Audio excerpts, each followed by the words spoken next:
And good evening. We begin tonight with the outrage and unrest rippling across the country as anti-ICE protesters from state to state clash with police. Here's a live look tonight at Raleigh, North Carolina. The pictures are just coming in right now into the newsroom of protesters gathering. You see them there at the bottom of your screen.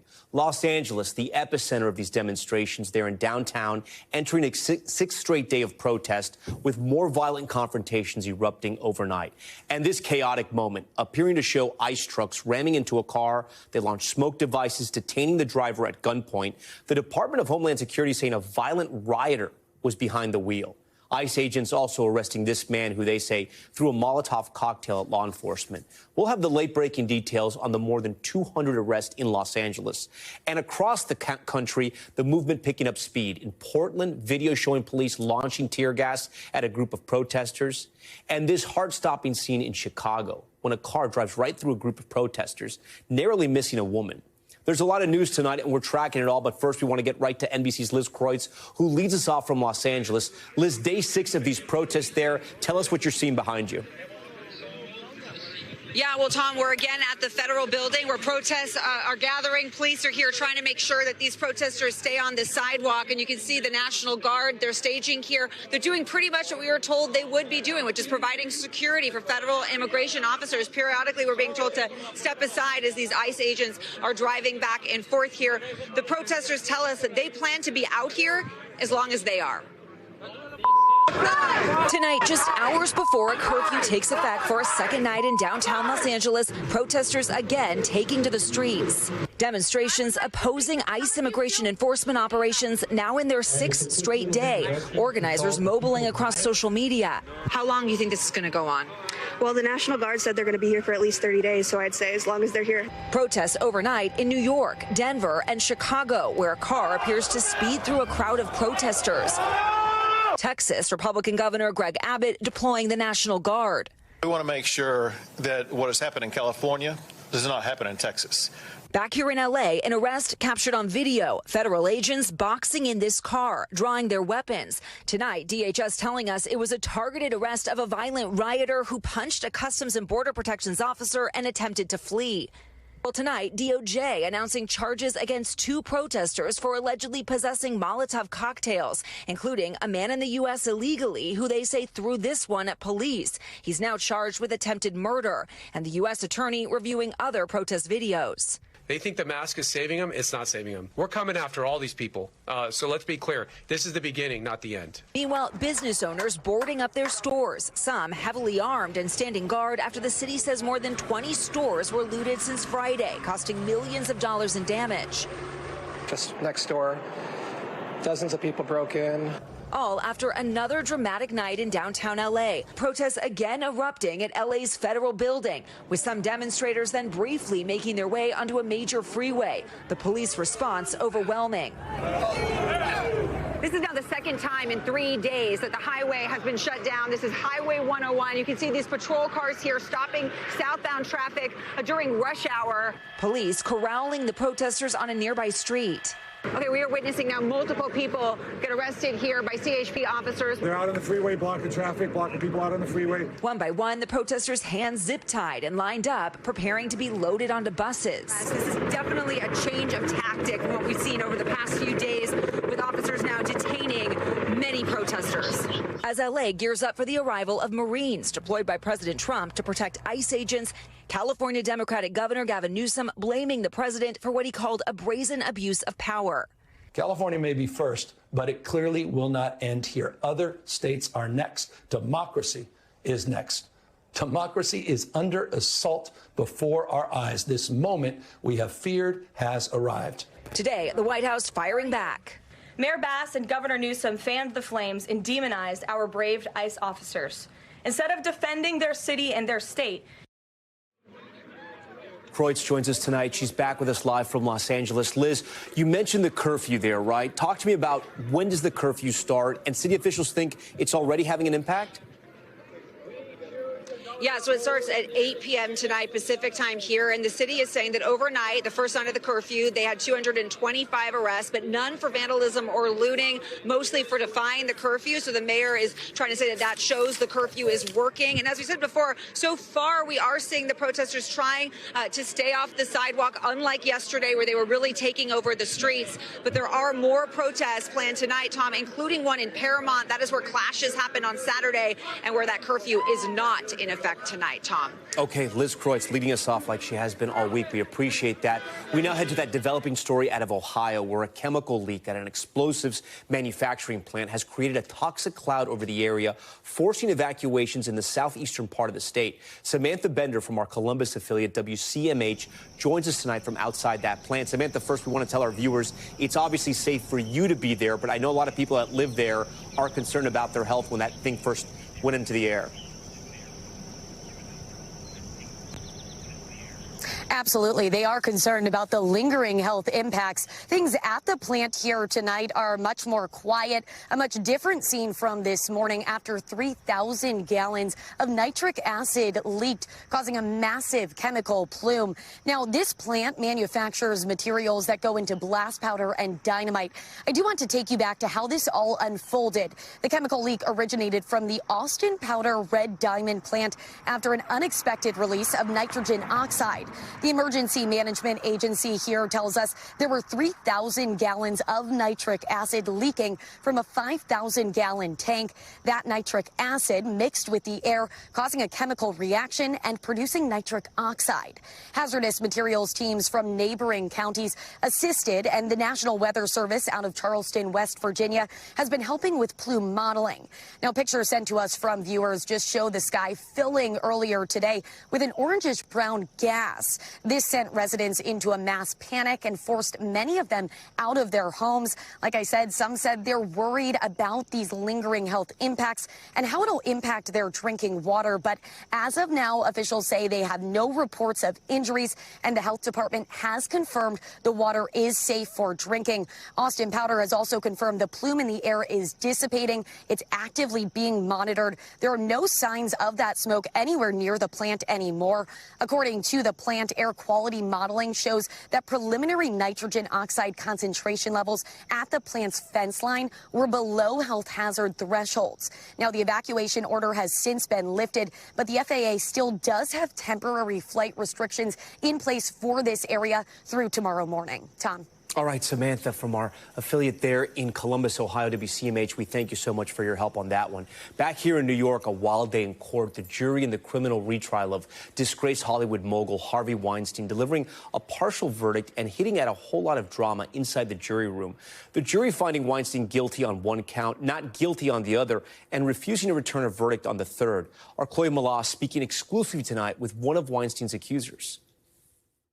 After 5 days of heated deliberations, including jurors say arguments and threats, today they reached a partial verdict, finding Weinstein guilty on one count of a criminal sexual act and not guilty on another. They remain divided on the last charge, third-degree rape.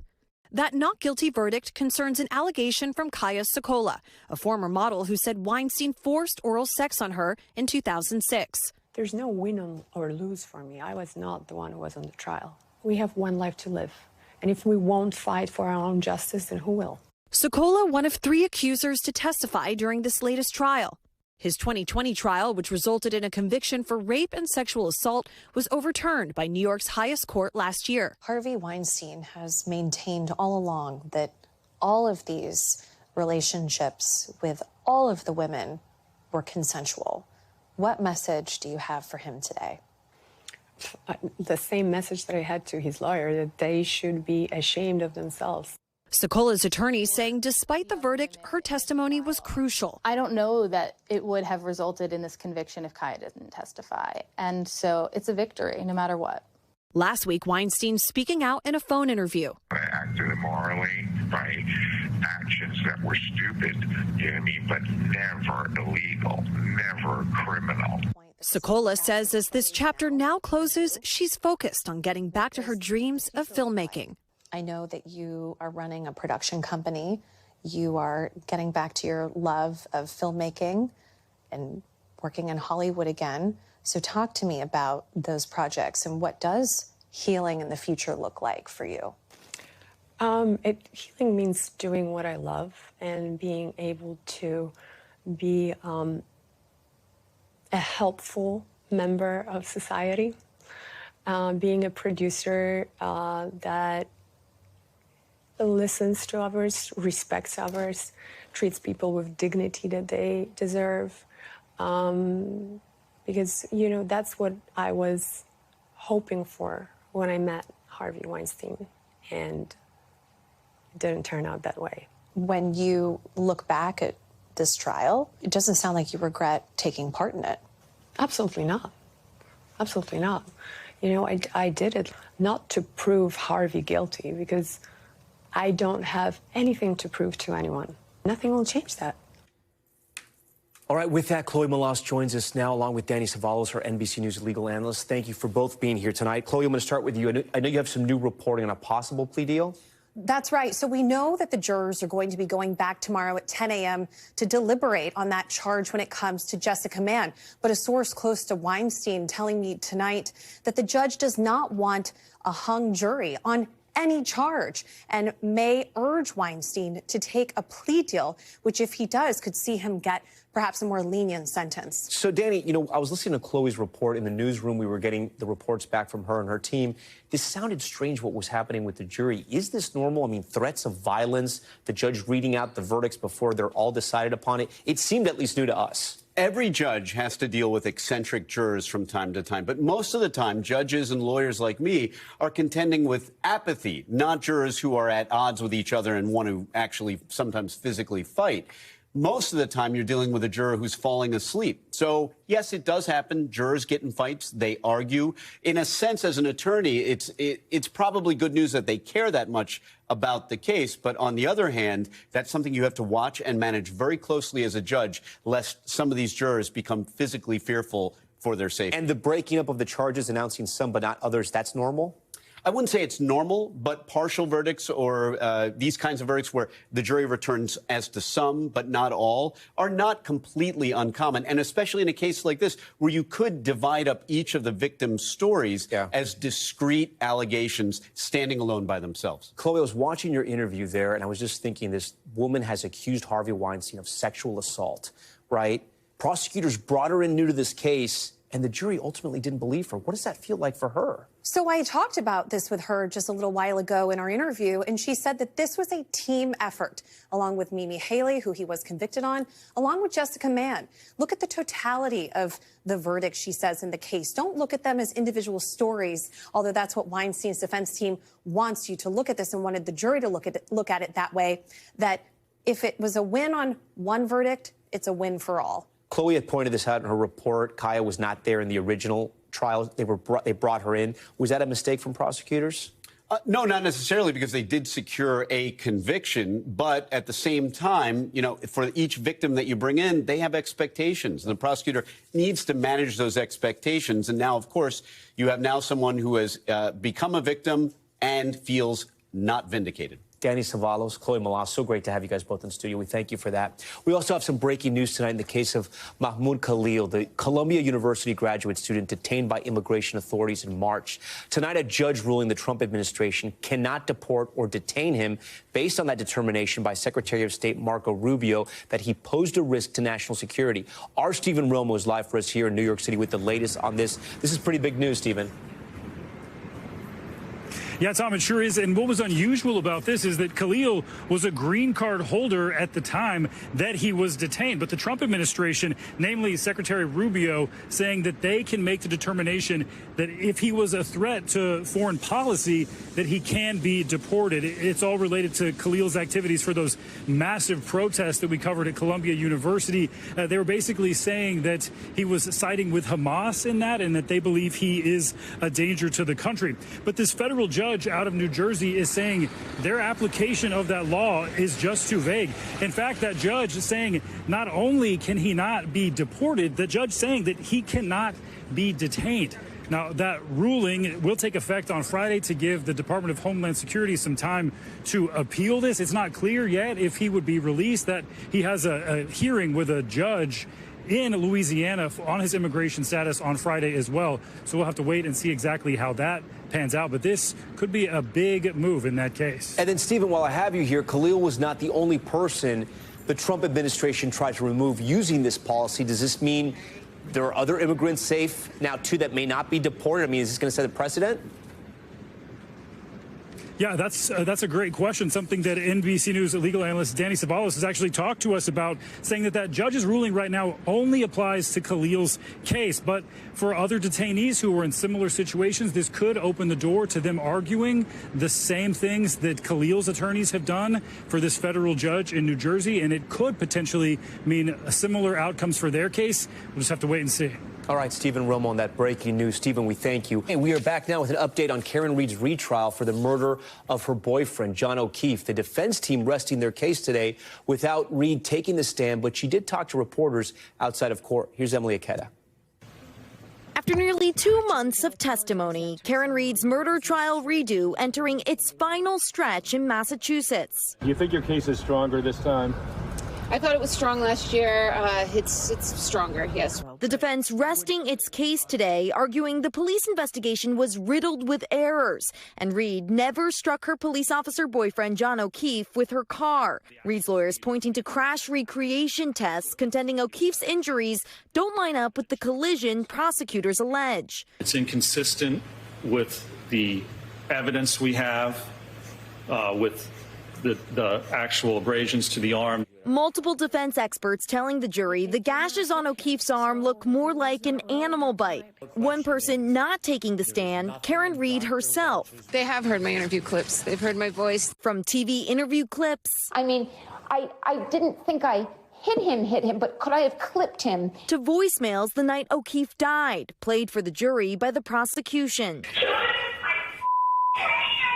The prosecution says after a night of drinking, Reed struck O'Keefe with her SUV and left him to die in the cold outside of this house. A crash expert for prosecutors testifying that data from Reed's car show her SUV drove forward 34 feet and then reversed at nearly 24 miles an hour, just hours before O'Keefe's body was found in that area, now more than 3 years ago.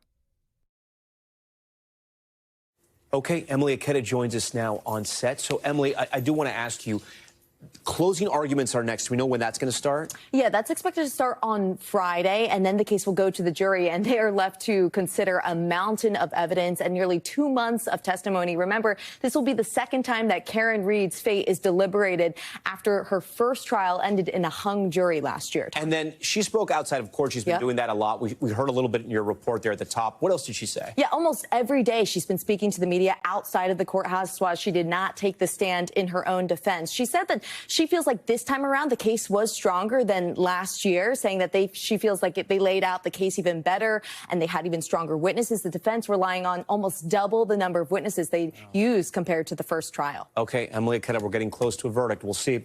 When Top Story returns, the Navy sailor found dead in Virginia after her family's desperate attempt to find her for days. Now another sailor is being held in connection to her death. Plus, Bridgerton star fights back, how an actress on the hit Netflix show managed to wrestle away a thief trying to steal her phone, and it's all caught on camera.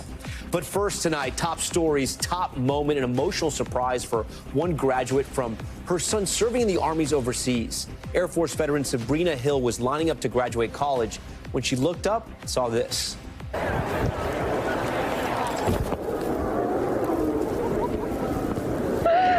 my God!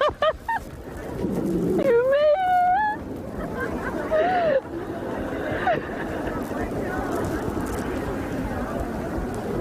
That's her son, Blaine, a U.S. Army specialist who had been planning this surprise for 9 months. He had requested leave way back then because he did not want to miss his mom's big day. Sabrina, who graduated from Purdue Global University, said that she did not feel whole without her son being there, and seeing him was a complete shock. We thank them both for their service and congratulate Sabrina on her achievement. Awesome. Stay with us. We're back in a moment.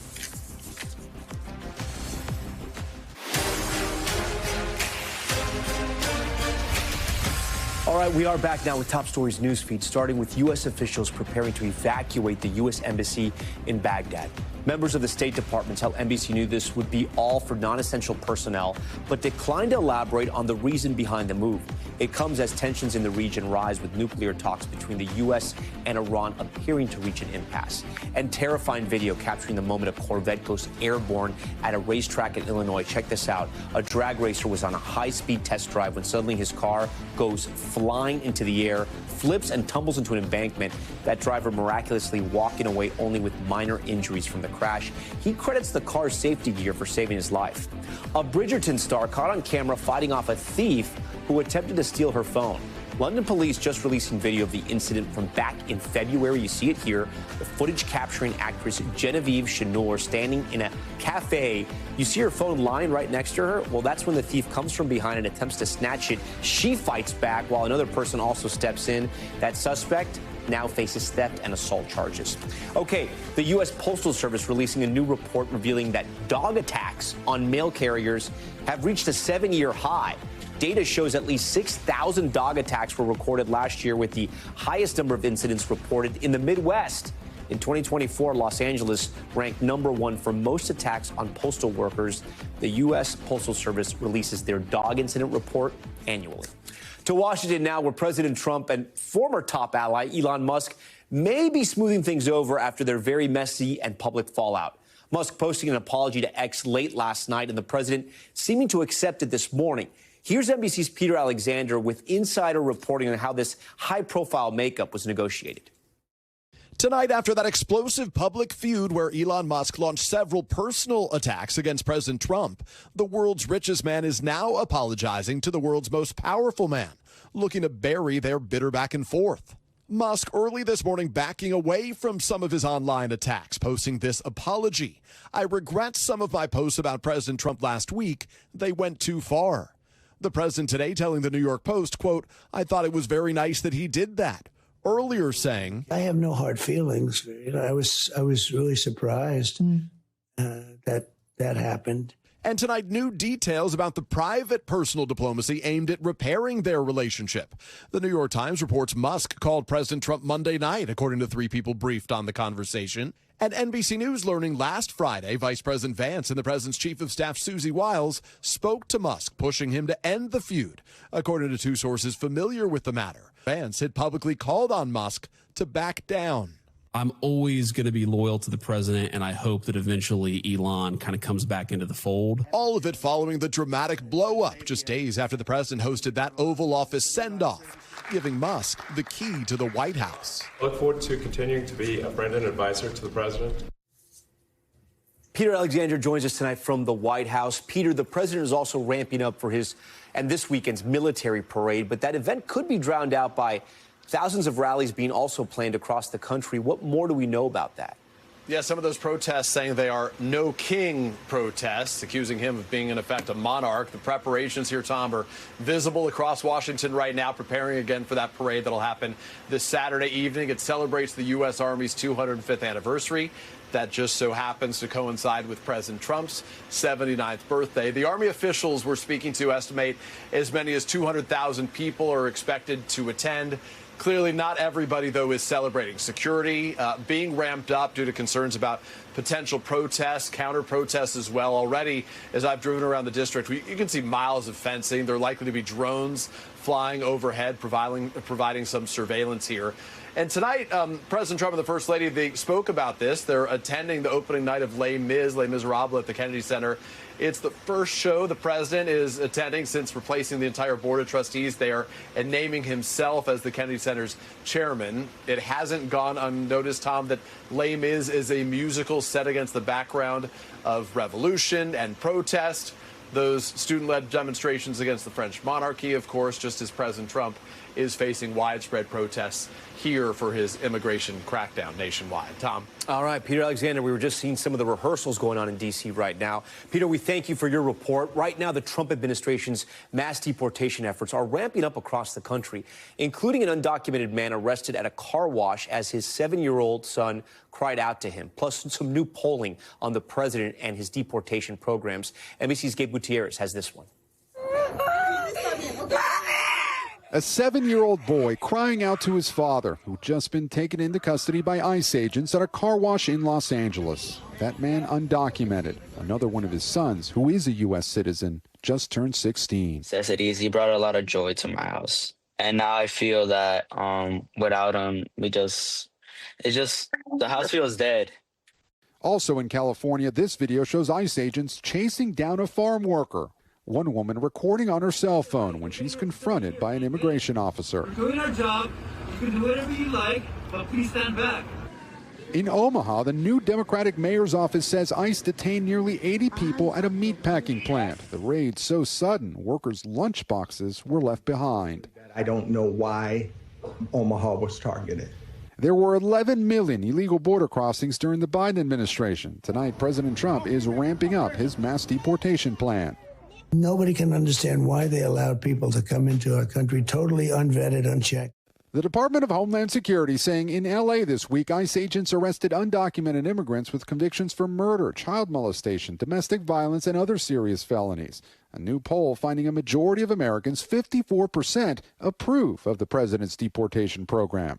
Now, two sources familiar with the planning of future ICE operations tell NBC News the agency is now preparing to deploy special response tactical teams to 5 cities run by Democrats: Seattle, Chicago, Philadelphia, New York, and the D.C. area. These raids are not isolated incidents. They are direct assault in our immigrant families, on working class neighborhoods. Okay, Gabe Gutierrez joins us tonight from the White House. Gabe, do we know when we can expect more raids in major U.S. cities? And is the White House responding to critics who say they're just not deporting people? They're not just deporting people with criminal records? Yes. Well, first, Tom, on the timing of all of this, sources familiar with the planning tell NBC News that it's actually not clear when these raids will begin in these other major cities, but that the tactical teams have been told to get ready to deploy. So again, the timing of all this is unclear. But as for the White House responding to that criticism, they typically go back to the argument that, look, anybody in this country who is undocumented is here illegally. And they still say that they're focusing on public safety threats, but also from our reporting over the last several weeks, we have heard that White House officials, including the White House Deputy Chief of Staff, Stephen Miller, have been frustrated at the pace of these deportations. But again, they argue that anyone who is in this country who is undocumented is here illegally, and that the American people, Trump voters, voted for the president to carry out this mass deportation. You just saw that new polling that a majority of Americans do approve of the deportation plan, at least so far, Tom. All right, Gabe Gutierrez first. Gabe, we thank you. Not too far from the White House, questions are mounting in Virginia tonight after a Navy sailor was found dead following a days-long search. The Naval Criminal Investigative Service confirming they found the body of 21-year-old seaman Angelina Resnesdes Monday, more than a week after she was last seen. She disappeared May 29th while stationed at a naval station, Norfolk. Officials say her body was found in a wooded area but did not specify where. Ellison Barber has been reporting the story out all day for us. She joins us live in studio. Ellison, let's start with the investigation. What do we know? So what we have been told is they do have another member of the U.S. Navy currently in custody. The statement that has been put out by NCIS, the Naval Criminal Investigative Service, says in part, quote, a Navy sailor has been placed in pretrial confinement in connection with the death of Seaman Resendez. Charges under the Uniform Code of Military Justice are pending. So we know that Resendez was assigned to the USS James E. Williams. That is a destroyer squadron that is based at the naval station in Norfolk. She was last seen on May 29th. Investigators, they are not saying right now how they believe that she died, only confirming that they have determined the body they found in a wooded area on Monday that was seemingly off base is hers. In terms of additional information, they say they cannot answer any of our follow-up questions right now because the investigation itself is ongoing. And they say right now the charges are still pending. But NCIS, Tom, they say they are working with their local police departments in that area, as well as state police departments and also other federal governments. I got to ask, what is the family of the victim saying? Yeah, you know, understandably, they're devastated. They say they are shocked by all of this, and they still have a lot of unanswered questions. In a statement that was released on behalf of the family, it talked about that and also said in part that the family remains remains unwavering in their pursuit of justice. Her disappearance, they say, has left a void in their hearts, and they refuse to let her suffering be in vain. They say she was a loving daughter who cared for others, and in this case, they say justice must be served. And a lot of these cases, it's the family that's pushing the military to investigate when they disappear. All right, Ellison, we thank you for bringing us that story. Now to the prosecution's dramatic move in the trial of Sean Diddy Combs, the government requesting a juror be removed, saying they weren't honest with the court. But defense claiming the prosecution is only attempting to remove the juror because they are black. For more on this development, I want to bring in criminal defense attorney Jeremy Salan. Jeremy, thanks for joining Top Story once again tonight. The government saying they found there was a, quote, lack of candor with court from juror number 6. Walk us through what the prosecutors see at issue here. What does lack of candor mean, obviously, in this case? Well, lack of candor can mean a lot of things, and it's not so much just the lack of candor that's relevant. Is there a substantial misconduct, for example? Is this juror grossly unqualified? So the devil is literally in the details, or proverbially in the details, better stated. What did he misrepresent, if anything? He's a 46-year-old black man. Is that a racial bias? Is there a race-neutral reason why they want to get rid of him? Certainly the defense is going to argue somewhat like what we call a Batson challenge, if the case was just beginning and jury selection had just started, that this is not race neutral. This is because of his race. But again, those details are going to be critically important. And I'd look to, is there substantial misconduct, or is he grossly unqualified? Is there some significant lie and misrepresentation? Jeremy, but does this send a signal that maybe the government is worried about their case? You know, I wouldn't overread it in terms of them being worried about their case, but there's something that they're concerned about involving this juror. And there's so much up to interpretation because we simply don't know. We do know that this is just going to be another, I'll say, opportunity for the defense to say, you know what?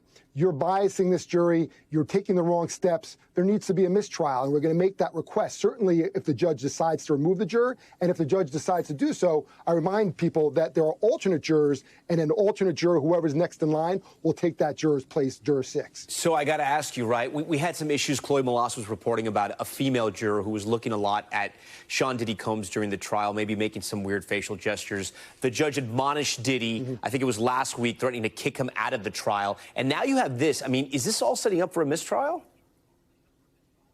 Yeah, certainly it's going to be part of in their quiver of arrows. They're certainly going to do that. And remember, too, there was an issue that the defense raised in reference to Kid Cudi and the fingerprints about maybe making it seem as if Combs had something to do with the destruction of those records. So you're laying the foundation of your defense. It's not necessarily anything overwhelming, but brick by brick, just as the prosecution is trying to brick by brick build this criminal enterprise, the defense is brick by brick trying to destruct this case or take it down and go for that mistrial if they can't win on the merits. Jeremy, I always like to ask attorneys, legal experts who are following this case what they think. What do you think? Will Diddy beat this case, or does it look like the government is going to prosecute him, or I guess convict him?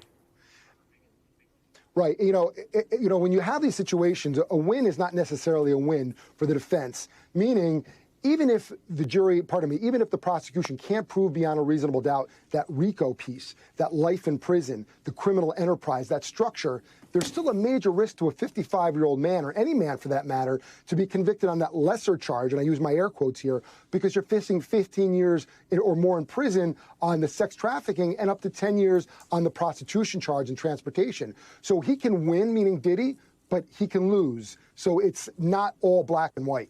Okay. Jeremy, we thank you for your analysis tonight. We are back now with a dramatic rescue in Florida as the summer season kicks into high gear. Surveillance video capturing the terrifying moments. A 6-year-old falls into a pool. His cousin, who can't swim, watching helplessly as he struggles to keep his head above water. NBC's Sam Brock joins us now live. And Sam, you spoke to that hero? Here's the incredible thing about this. Not only did this man, Mr. Ocampo, jump into the pool, he had never performed Tom's CPR before until this moment, and then he did. This is obviously every single family's worst-case scenario. You have a young child who does not know how to swim, ends up in a pool, could have passed away if not for the kindness of strangers, and in this case, incredibly quick action. In an instant, playtime at this pool in Fort Lauderdale turning into a nightmarish race against time. Surveillance video shows this 6-year-old boy slipping from an inflatable raft and plunging into the deep end of a pool. Almost immediately, it's clear he's unable to swim or even keep his head above water. The boy's cousin, who later told first responders he doesn't know how to swim either, desperately trying to help him from the pool's edge. A total of 108 heart-pounding seconds pass, with the boy flailing and then underwater before finally help arrives in the form of a stranger. Roque Ivan Ocampo says he was working on construction projects around the building when he was struck by cries for help, immediately jumping into the pool and grabbing hold of the child, dragging him out of the water with some help from the boy's cousin and beginning to administer CPR. When you got there, this child was at the bottom of the pool? Yeah, I was totally on the bottom. He doesn't move at all. That's why I thought maybe he's dead, because he wasn't moving. The child's family ultimately rushing over and calling 911. Arriving officers then took charge and assumed life-saving efforts. The child clearly shaken, but breathing. You're doing good, bud. Keep breathing, okay? He was then taken to a local hospital for treatment. Police say the boy is expected to make a full recovery and that Ocampo's quick thinking ultimately saved that child's life. It takes a lot of bravery to do what he did. And I think that Oscar's outcome would have been a lot worse if hadn't he jumped in the pool, pulled him out, and done CPR right away. I mean, he helped tremendously. I don't think we thanked him enough that day. The next day, Ocampo, after giving the gift of life, receiving this opportunity to reunite with the boy and his family. I hugged him. I told him, "You're very strong, and I'm so proud of you." Wow. And it was so special, to be honest. A wonderful moment for me. It's the best gift I ever had. Sam Brock joins us now live in studio. Sam, first, because I want to clarify this, because people are going to be watching this video. The other child in the video, they didn't know how to swim. That's why they didn't jump in. His cousin. There's a portion of that video where you see him attempt to get into the water, and then he pulls back and sits and he's waving his arms frantically. He clearly wanted to help his cousin, but he couldn't do it. Oh, my God, so scary. And then, I mean, when we talk about this, the family was on their vacation when this happened? Short-term rental, Tom, according to police reports, they were coming from Iowa. They had rented this apartment. You know, the mom was actually with both kids. They were under her supervision. Yeah. She left. Police say they're not exactly sure for what period of time.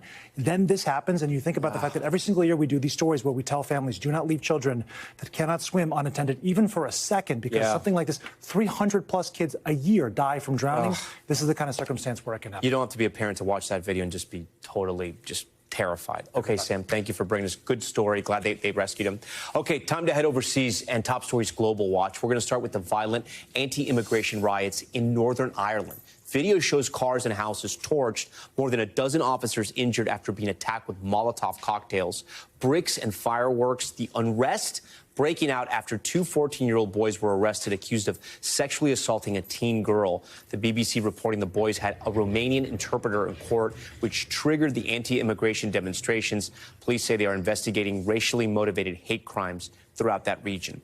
And in Colombia, at least 7 people are dead after rebel groups detonated bombs near police stations. The blast going off in the city of Cali and neighboring Cauca province. Military officials blaming the attack on former members of the Revolutionary Armed Forces of Colombia. It comes just days after conservative presidential candidate, you'll remember, Miguel Uribe was shot during a rally in Bogota. He remains, in critical condition in the hospital. And South Korea's military is turning off the speakers that blast K-pop into North Korea.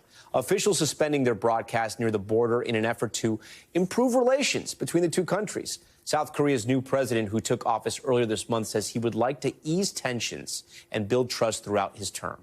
Thanks so much for watching Top Story tonight. I'm Tom Llamas in New York. Stay right there. More news on the way.